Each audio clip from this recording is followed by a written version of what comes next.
learning Quran together. بسم اللہ الحمدللہ والصلاۃ والسلام علی رسول اللہ۔ سورہ المدثر یہ مکی صورت ہے، اس میں 2 رکوع اور 56 آیات ہیں۔ بسم اللہ الرحمن الرحیم۔ یا ایھا المدثر، اے کپڑا لپیٹنے والے۔ اللہ تعالیٰ فرماتے ہیں اے کپڑا اوڑھنے والے، یعنی اے اپنی نیند کے وقت کپڑے میں لپٹنے والے۔ قم، اٹھو، فانذر، پھر خبردار کرو۔ یہاں اللہ تعالیٰ نبی صلی اللہ علیہ وسلم کو یہ حکم دے رہے ہیں کہ اپنی نیند سے کھڑے ہوں اور غیر اللہ کی عبادت کرنے والی اپنی مشرک قوم کو اللہ کے عذاب سے ڈرائیں۔ وَرَبَّكَ فَكَبِّرْ، اور اپنے رب کی بڑائی بیان کرو، یعنی توحید کے ذریعے سے اس کی عظمت بیان کیجیے۔ اپنی تنبیہ میں اللہ تعالیٰ کی رضا کو مقصد بنائیں اور اس بات کو سامنے رکھیں کہ بندے اللہ تعالیٰ کی تعظیم اور اس کی عبادت کریں۔ وَثِيَابَكَ، اور اپنے کپڑوں کو فطہر، پاک رکھو۔ اس آیت کی تفسیر میں مفسرین نے اختلاف کیا ہے۔ بعض مفسرین کہتے ہیں کہ اس کا مطلب ہے اپنے کپڑوں کو نافرمانی اور دھوکہ فریب سے پاک و صاف رکھو۔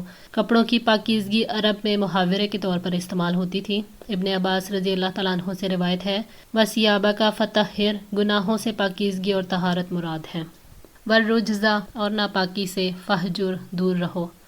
حضرت ابن زید رضی اللہ تعالیٰ عنہ اللہ تعالیٰ کے اس فرمان کی تفسیر کرتے ہیں کہ الرجزہ سے مراد وہ الہ اور بت ہیں جن کی وہ عبادت کرتے تھے۔ حکم دیا گیا کہ ان کو چھوڑ دو، ان کے قریب نہ جاؤ۔ دوسرے مفسرین کا قول ہے بلکہ اس کا معنی ہے کہ گناہوں اور نافرمانیوں کو چھوڑ دو۔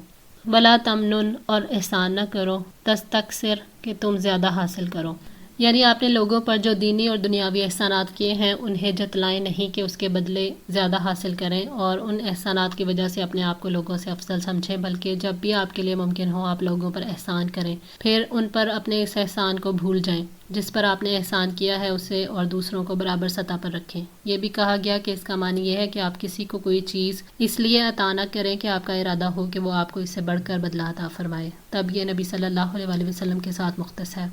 وَلِرَبِّكَ فَاصْبِرْ، اور اپنے رب کے لیے صبر کرو، یعنی اپنے صبر پر اجر کی امید رکھیے اور اس کا مقصد اللہ کی رضا ہو۔ نبی صلی اللہ علیہ وسلم نے اپنے رب کے حکم کی اطاعت کی اور اس کی تعمیل کے لیے آگے بڑھے۔ آپ نے اپنے رب کی خاطر کامل ترین صبر کیا۔ آپ نے اللہ کی اطاعت پر اور اس کی نافرمانی سے اجتناب پر اور اس کی تکلیف دہ قضاء و قدر پر صبر کیا، یہاں تک کہ آپ اولو العزم انبیاء پر بھی فوقیت لے گئے، صلوات اللہ وسلامہ علیہ وعلیہم اجمعین۔ فَإِذَا نُقِرَ، پس جب پھونک ماری جائے گی، فِي النَّاقُورِ، سور میں، یعنی جب اللہ تعالیٰ کے حکم سے مردوں کو قبروں سے کھڑا کرنے اور تمام مخلوقات کو دوبارہ زندہ کر کے حساب کتاب کے لیے جمع کرنے کے لیے سور پھونکا جائے گا۔ فَذَلِكَ يَوْمَئِذٍ، تو وہ دن، یوم عسیر، بڑا ہی مشکل دن ہوگا۔ وہ ایسا دن ہوگا جس کو برداشت کرنے کی کسی میں بھی طاقت نہ ہوگی۔ علی الکافرین، کافروں پر، غیر یسیر، آسان نہ ہوگا۔ کافر اپنی بھلائی سے مایوس ہو چکے ہوں گے اور انہیں اپنی تباہی اور بربادی کا یقین آ جائے گا۔ اس دن کہیں گے کافر ھذا یوم عسیر، یہ تو بڑا مشکل دن ہے۔ سورہ القمر آیت 8۔ ذرنی، چھوڑ دو مجھے، ومن خلقت وحیدا، اور اس کو جسے میں نے اکیلا پیدا کیا۔ یہ آیات ولید بن مغیرہ کے بارے میں نازل ہوئیں۔ اللہ تعالیٰ نے اس کی مذمت کی ہے اور ہر وہ شخص جو حق سے دشمنی رکھتا ہے اس کے لیے دنیا اور آخرت کی رسوائی ہے۔ ولید بن مغیرہ نبی صلی اللہ علیہ وسلم کی خدمت میں آیا اور آپ نے اس کے سامنے قرآن پڑھا، گویا کہ اس پر قرآن کا اثر ہوا۔ ابو جہل کو اس کی اطلاع ہوئی تو وہ اس کے پاس آیا اور کہنے لگا اے چچا، تیری قوم چاہتی ہے کہ تیرے لیے مال جمع کر دے کیونکہ تو محمد کے پاس جو کچھ ہے اس کو لینے کے لیے جاتا ہے۔ ولید کہنے لگا کہ قریش کو معلوم ہے کہ میں سب سے زیادہ مالدار ہوں۔ ابو جہل نے کہا تو اس کے بارے میں کوئی بات کہہ دو جس سے تمہاری قوم کو پتہ چل جائے کہ تم اس چیز کو پسند نہیں کرتے اور اسے برا سمجھتے ہو۔ ولید کہنے لگے میں کیا کہوں، اللہ کی قسم تم میں کوئی مجھ سے زیادہ شعر جاننے والا نہیں اور نہ مجھ سے زیادہ اس کے قصیدے اور اشعار سے واقف ہے، اور اللہ کی قسم جو یہ کہتے ہیں اس کے کوئی چیز مشابہ نہیں۔ اللہ کی قسم ان کی باتوں میں مٹھاس ہے اور اس پر رونق ہے اور یہ اپنے اوپر کو روشن کرنے والے ہیں، اور مشرق ان کے نیچے ہے اور یہ غالب آئیں گے، مغلوب نہیں ہوں گے، اور ان کے نیچے جو چیز ہے اس کو ریزہ ریزہ کر دیں گے۔ ابو جہل یہ سن کر کہنے لگا کہ تیری قوم تجھ سے اس وقت تک راضی نہیں ہوگی جب تک محمد صلی اللہ علیہ وسلم کے بارے میں کچھ کہے۔ تو ولید کہنے لگا مجھے سوچنے کا موقع دو۔ چنانچہ اس نے سوچا تو کہنے لگا یہ دوسروں سے منقول شدہ جادو ہے۔ اس پر یہ آیت نازل ہوئی وَجَعَلْتُ لَهُ، اور بنایا میں نے اس کے لیے مَالًا مَمْدُودًا، لمبا چوڑا مال، یعنی اسے تجارت میں وسعت دی اور وسیع مال دیا۔ وَبَنِینَ شُہُودًا، اور حاضر رہنے والے بیٹے۔ مجاہد رحمۃ اللہ کہتے ہیں کہ ولید کے 10 بیٹے تھے اور اس کے بیٹے اس کے پاس موجود رہتے تھے اور اس کی شان و شوکت بڑھاتے تھے۔ اس کے بیٹوں میں سے ایک خالد بن ولید بھی تھے۔ وَمَهَدتُّ لَهُ، اور پھیلایا میں نے اس کے لیے، تمہیدہ پھیلانا، یعنی اس کی عمر، بیٹوں اور عزت میں کشادگی عطا کی۔ اس نے ہر وہ چیز حاصل کر لی جو وہ چاہتا تھا اور جس کی اسے خواہش تھی۔ ثم یطمع، پھر وہ طمع رکھتا ہے، ان ازیدہ، کہ میں اسے اور زیادہ دوں، یعنی مال و دولت، بیٹوں اور بھلائیوں کے باوجود اتنا حریص ہے کہ اس کے دل کی حسرت ختم نہیں ہوتی، چاہتا ہے کہ اور مال مل جائے۔ کلا، ہرگز نہیں، انہ کان لآیاتنا عنیدا، یقیناً وہ ہماری آیات سے سخت دشمنی رکھنے والا ہے، یعنی ہرگز نہیں، معاملہ ایسا نہیں ہوگا جو وہ چاہتا ہے۔ وہ قرآن کی آیات کا دشمن ہے، اس نے ان آیات کو پہچان کر ان کا انکار کیا۔ ان آیات نے اسے حق کی طرف دعوت دی مگر اس نے اس کی اطاعت نہ کی۔